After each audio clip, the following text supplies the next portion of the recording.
ছুটি আছে, মানে 2 তারিখে আপনারা ব্লকে যাবেন। যারা কৃষক আছে তাদের জন্য বলছি, আপনারা 2 তারিখে ব্লকে গিয়ে সিধে চলে যাবেন ADA, assistant director of agriculture. ব্লকে গিয়ে যাদেরকে দেখতে পাবেন অফিসার, তাদেরকে বলবেন যে অ্যাসিস্ট্যান্ট ডিরেক্টর অফ এগ্রিকালচারের অফিস কোথায়। তাকে গিয়ে এরকম ভাবে বলবেন, স্যার অনেকদিন হয়েছে তৃণমূলের নেতাদের সাথে যুক্ত হয়ে অনেক তোমরা খেয়েছো, এবার আমি ন্যায্য কৃষক এসেছি, আমার অধিকার বুঝে নিতে, তোমার নাম্বারটা আগে দাও তো। কি বলবে? কি বলবে? আপনার নাম্বারটা দিন। ও দিতে বাধ্য। আর আপনার নাম্বার, নিজের নাম্বার কৃষক, আপনি বলবেন না আমার নাম্বার নোট করে রাখুন, এরপরে যখন যা অফার গুলো আসবে আমাদেরকে জানাবেন। অতিবৃষ্টির কারণে ফসল নষ্ট হয়ে যায়, অনেকের খবর দেখছি যে আত্মহত্যা করে নিয়েছে, কোনো আত্মহত্যা করার জায়গা নাই। আইনে আছে অধিকার, আপনাকে ক্ষতিপূরণ দিতে বাধ্য সরকার। আপনারা যে অ্যাপ্লিকেশন করে জমা দেননি তো, খোঁজ নিয়ে দেখুন আপনার ফসল নষ্ট হয়েছে, আপনি জানেন না। আমার মতো তোলাবাজ কিছু নেতা নাম দিয়ে ভরে দিয়ে টাকাটা আমি নিয়ে দিচ্ছি, আপনি কৃষক, আপনি পাচ্ছেন না, এরকম হচ্ছে। আপনি ডাইরেক্ট কার সাথে যোগাযোগ রাখবেন, ADA, শর্ট নামে ADA, assistant director of agriculture. সরাসরি যোগাযোগ রাখবেন। কখন সার ফ্রিতে এসছে, কখনো চারা ফ্রিতে এসছে, অনেক কিছু আসে সেখানে আপনার পান না। আমি উদাহরণের জন্য বলছি না, আপনাকে অ্যাপ্লিকেশন করে জমা দিতে হবে তো না। আপনি অ্যাপ্লিকেশন করে জমা দিয়ে রিসিভ কপিটা দেন না আমাদের কাছে। আপনাদের কিছু করতে হবে না, আপনি অ্যাপ্লিকেশন করে জমা দেবেন, না পেলে আমাদেরকে দেবেন। দেখবেন ওই ADA হোক আর BDO হোক, কিভাবে কলকাতা হাইকোর্টে এখান থেকে ছুট কাটাতে পারি আমরা বুঝে নেবো। আপনাদের কিছু করতে হবে না, আপনার শুধু জমা দেবেন। আপনাদের কাজ মারামারি হানানি কিচ্ছু করতে হবে না, জমা দিয়ে রিসিপ্টটা নিয়ে নেবেন, আর কিচ্ছু করতে হবে না। এবার বলেছি, আমার ভাঙড়ে বলছে, আজকে বলছে, নতুন আবাস যোজনা লিস্ট আসবে তো দেখে নেবেন। যদি আপনার থেকেও গরিব মানুষ বাড়ি পায়, ওয়েল এন্ড গুড, কোনো সমস্যা নেই।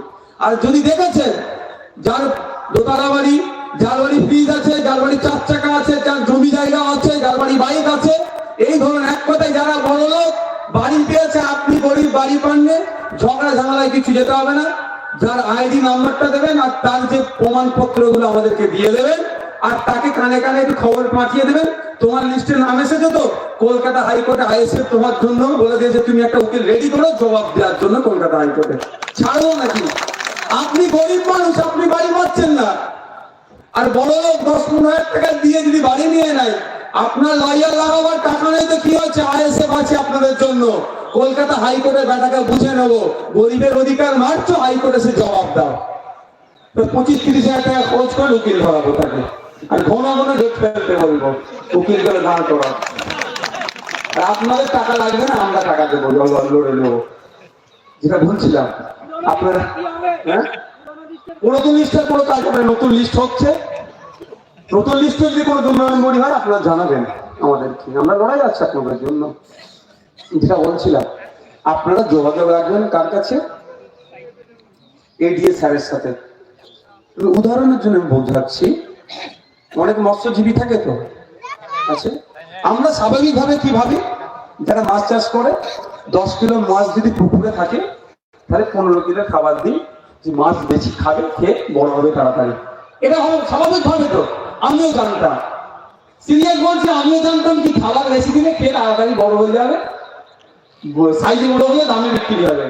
কিন্তু মেডিকেল সায়েন্স বলছে, বিজ্ঞান বলছে, 10 কিলো মাছ থাকলে 2 কিলো মাছের খাবার দিলে মাছটা দ্রুত বাড়ে। তাহলে আপনাকে আমাকে ট্রেনিং না দেওয়ার ফলে তাহলে আমার 13 কিলো মাছের খাবারের টাকাটা লস হচ্ছে, তাই তো নাকি? সরকারের দায়িত্ব আপনাকে আমাকে ট্রেনিং দেওয়া, এই ট্রেনিং দিচ্ছে বলে কোটি কোটি টাকা লুট হয়ে যাচ্ছে। আপনাকে আমাকে ট্রেনিং দিচ্ছে, তার সংখ্যা দিয়ে দিচ্ছে বিধানসভাতে, কিন্তু আপনি আমি কিন্তু ট্রেনিং পাচ্ছি না, যাচ্ছে কোথায় টাকাটা? ও প্রশ্ন আমার কোন বিধানসভা এই ধরনের করা আছে, কতজনকে ট্রেনিং দিয়েছেন মৎস্যজীবীকে, সে ডেটাটা আমাদেরকে চাইছি। আর কি হচ্ছে, আপনার গত বছর পত্রিকায় হয়তো অনেকে দেখেছেন বা দেখেননি, নেটে সার্চ করলে পেয়ে যাবেন। কি পাবে, খোঁজ নিয়ে দেখুন। ময়না ব্লক, মেদিনীপুরের ময়না ব্লকে 1 বছরে প্রায় 300 অধিক মৎস্যজীবী মারা গিয়েছিল। কারণ কি জানেন? ওই তারা তাদেরকে ট্রেনিং দেওয়া হয়নি। খাবারের ধরনের খাবার বাড়াতে বেশি করে দেবো এ করবেন করতে করতে ওই ওখানে কিছু বিষক্রিয়া হয়েছিল, ফলে তারা হৃদরোগে আক্রান্ত হয়ে প্রায় 300 কাছাকাছি মৎস্যজীবী মারা গিয়েছিল। ক্ষতিগ্রস্ত হচ্ছে। প্রথম তো 13 কিলো খাবারের দামটা বাঁচত যদি বিজ্ঞানসম্মত ভাবে আপনাকে ট্রেনিং দিয়ে চাষ করাতো। ঠিক একইভাবে জমিতে আপনি ফিরে আসুন, যত দিন যাচ্ছে চাষযোগ্য জমি কমে যাচ্ছে, কৃষকদের জমি কমছে, কারণ বাড়ি ঘর হচ্ছে, জনসংখ্যা বাড়ছে, হ্যাঁ হচ্ছে তা হচ্ছে, নগরায়ণ হচ্ছে, ফলে জমি কমে যাচ্ছে। কৃষকরা বেশি ফলনের জন্য কি করছে, সার বেশি করে দিতে চাইছে, সারের দাম দেখলে এক্সট্রা চলে যাচ্ছে, এবং ওই সারটা অনেক ক্ষেত্রে ওই সারের ফলে বায়ু দূষণ হচ্ছে। ডাইরেক্ট যেগুলো সার আমরা দিচ্ছি অনেক ক্ষেত্রে আমাদের শরীরে ইফেক্ট করছে, আমরা ক্ষতিগ্রস্ত হচ্ছে। তাই কৃষকরা দিনের শেষে কে ক্ষতিগ্রস্ত হচ্ছে, কৃষকরা। আর যদি আমার কৃষক ভাইকে বিজ্ঞানসম্মত ভাবে ট্রেনিং এর ব্যবস্থা করে চাষবাসের জন্য, তাহলে যতটা সবজি যত বিঘে আছে কতটা সার দিলে দ্রুত বাড়বে না বাড়বে সবটাই বলতো, ফলে কিন্তু শস্যই হতো। এইগুলো দাবিগুলো আমরা করি বারবার, আর এই দাবিগুলো করে বলেই আমরা নাকি বিজেপি দালাল হয়ে যাচ্ছি। আচ্ছা, আমি তো ভেবে পাই না মানুষের অধিকারের কথা বলে বিজেপি দালাল হয়ে যাবো। ও এদের কাছে কি জানেন, সন্ধ্যাবেলায় সেজে গুজে টিভির সামনে বসে, জ্যোতিপ্রিয় বাবু খুব ভালো লোক ছিলেন, উনি চুরি করেননি, বীরভূমের বাঘ উনি কয়লা চুরি করেননি, পার্থ চ্যাটার্জি চাকরি চুরি করেননি, জীবন কৃষ্ণ সাহা চাকরি চুরি করেনি, এগুলো বললে এদের কাছে আমরা ভালো। ও চুরি করেনি এটা বললে ভালো, চোর বললে আমরা বসে হয়ে যাচ্ছি। আর সিরিয়াস বলছে আপনাদের, সন্ধ্যাবেলা এটা সাজুগুজু করেই বসে। মেয়েদের কথা বলছি, আমি ছেলেদের কথা বলছি, আমি নিজের অভিজ্ঞতার কথা বলছি।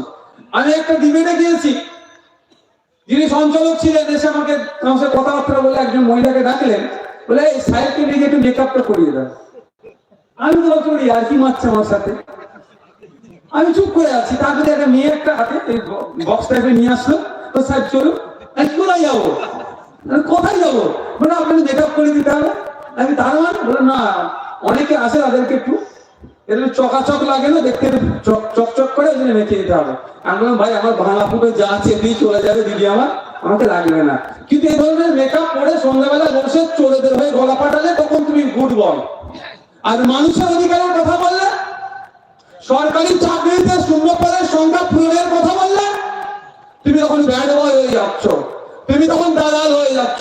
তবে একটা কথা আপনাদের বলে রাখি, নিশ্চিতভাবে আপনারা জানেন আমাদেরকে জেল কাটিয়েছিল, বিশ্বজিৎ দাও জেল কেটেছে, আমিও কেটেছি। অপরাধটা কি ছিল, এই দেবত্ব সম্পত্তি উদ্ধারের কথা বলা আমাদের অপরাধ, ওয়াকফ সম্পত্তি উদ্ধারের কথা বলা আমাদের অপরাধ, সরকারি কর্মচারীদের দিয়ে দেওয়ার কথা বলা আমাদের অপরাধ।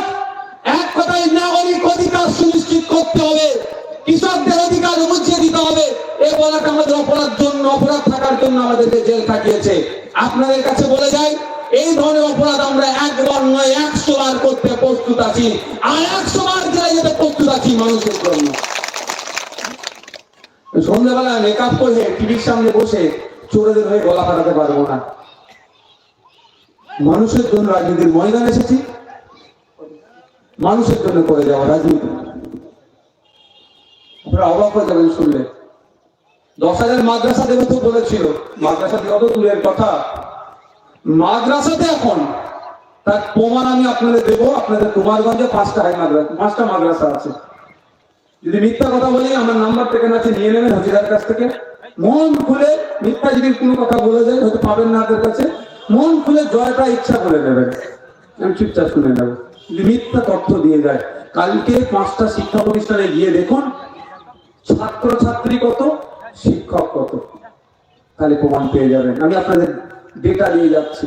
10,000 মাদ্রাসা দেওয়া তো দূরের কথা, মাদ্রাসাতে শিক্ষক অশিক্ষক কর্মী মিলিয়ে প্রায় 12,000-এর কাছাকাছি শূন্য পদ হয়ে গিয়েছে, যে কোনো শিক্ষক না থাকার ফলে শিক্ষা প্রতিষ্ঠানগুলো আস্তে আস্তে বন্ধ করে দেওয়ার ধান্দা চলছে। সারা রাজ্যের কথা বলছি, আজকে পুলিশের ভাই আছে, ডিআইবি থেকে আছে, তাদের দুর্দশার কথা আমাদের একটু ভাবতে হবে। আচ্ছা, পুলিশে শূন্য পদ প্রায় 1.5 লক্ষ, ফলে কি হচ্ছে, বর্তমান পুলিশে যারা আছে তাদেরকে